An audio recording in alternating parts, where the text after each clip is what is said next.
First, get the freshest beans possible because the older your beans are, the longer it's gonna take for them to cook and less flavor that they will have. And so fresh is best. Second, we have to inspect the beans. Go ahead and lay them out and rummage through the beans, make sure there's no rocks and bad beans in the mix. Step 3, you have to wash your beans because who knows where they have been, so you gotta get rid of all that excess debris. Okay, now the age-old question, to soak or not to soak? The answer to that is you can go both ways. All that soaking does when it comes to cooking beans, it will cut your cooking time in about half. And beans like black beans and pinto beans that cook relatively faster than other varieties of beans, you really don't have to soak them. I've cooked black beans and pinto beans without soaking them plenty of times and they are tender and perfectly delicious. And then beans like chickpeas that take longer than black beans and pinto beans, you want to soak these because then if you don't soak them, I noticed that they take about 3 hours to cook. If you soak them, it would have taken like an hour, hour and a half. To soak your chickpeas, I would recommend the brining method. What you do is take 1 cup of chickpeas, add a teaspoon of salt, and 4 cups of water. And what the salt will do is help soften the skins of the chickpeas, resulting in the most soft and tender, delicious chickpeas. Go ahead and mix this up until all the salt has been dissolved and then cover it up with some saran wrap or something over it so that no bugs or debris get inside. And you're gonna soak this at room temperature for about 8 hours or overnight. There's another common myth that if you soak your beans and rinse them after, that the beans are gonna be a lot less gassy.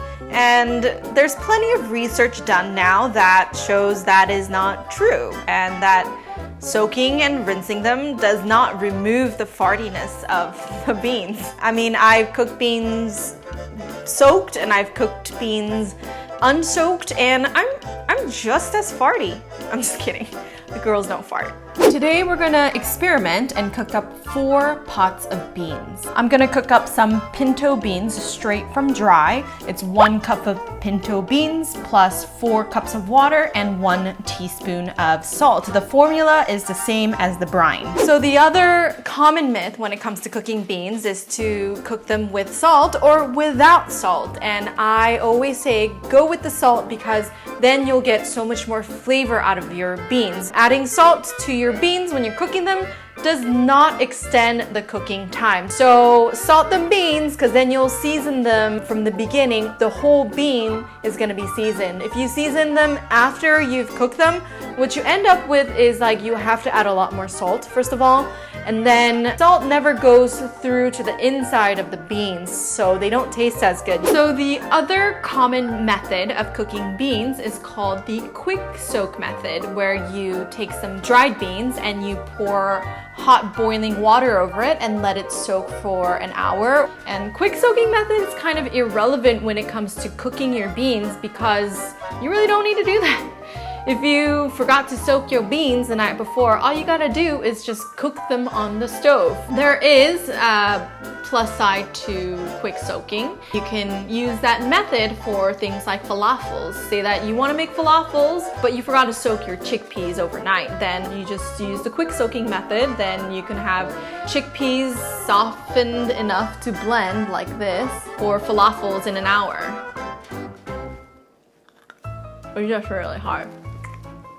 These beans I brined overnight. I brined 1 cup of chickpeas and 1 cup of black beans and 1 cup of pinto beans using the same formula. Now the question is whether or not to drain this liquid. I say absolutely not. The beans have released some of their flavor into its soaking liquid, so you definitely do not want to get rid of that. That's why we measured the soaking liquid and the salt so that we can cook it straight in the pot after soaking. Now we're ready to cook our pots of beans on the stovetop. The cooking method for soaked beans or unsoaked beans will be the same. The only thing that will vary is cooking time. You want to bring your beans up to a boil and let them boil for about 10 minutes.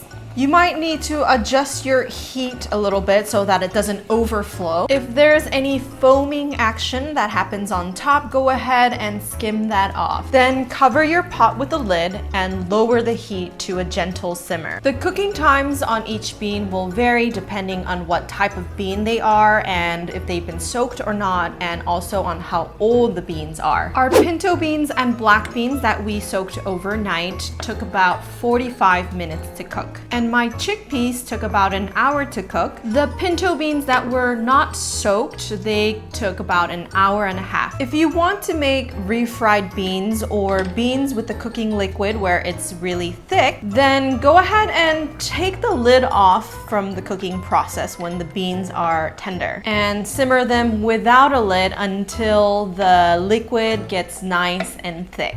I'm not gonna make refried beans today, so my beans here are done.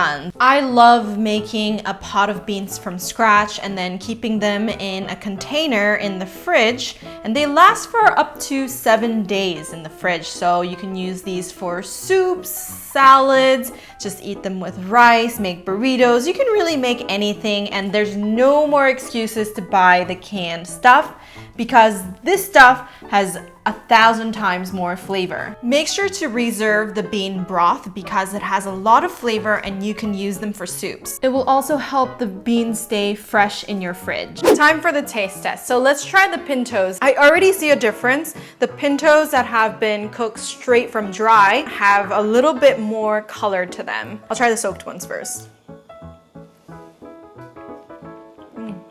Very tender, very soft beans, and flavorful.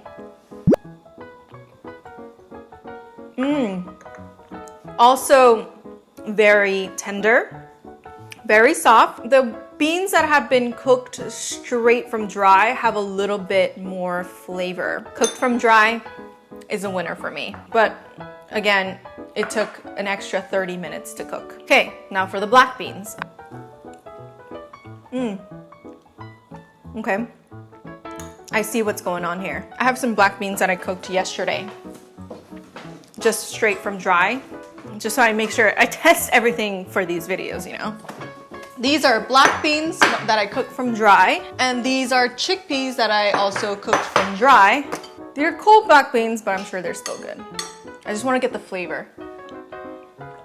Yeah, just like the pinto beans, the black beans that have been cooked from dry have more of the natural bean flavor intact in the bean. Might as well cook them dry. Next are these chickpeas that I cooked today. By the way, these chickpeas just look gorgeous. They're nice and plump. You can tell they're all so evenly cooked. I cooked some chickpeas yesterday straight from dry. It took like 3 hours, and I noticed that they didn't cook as evenly. These are some perfect chickpeas. They're just so evenly cooked and so plump and tender inside. I think the chickpeas really benefited from the brining method the most. Definitely with chickpeas, soak them.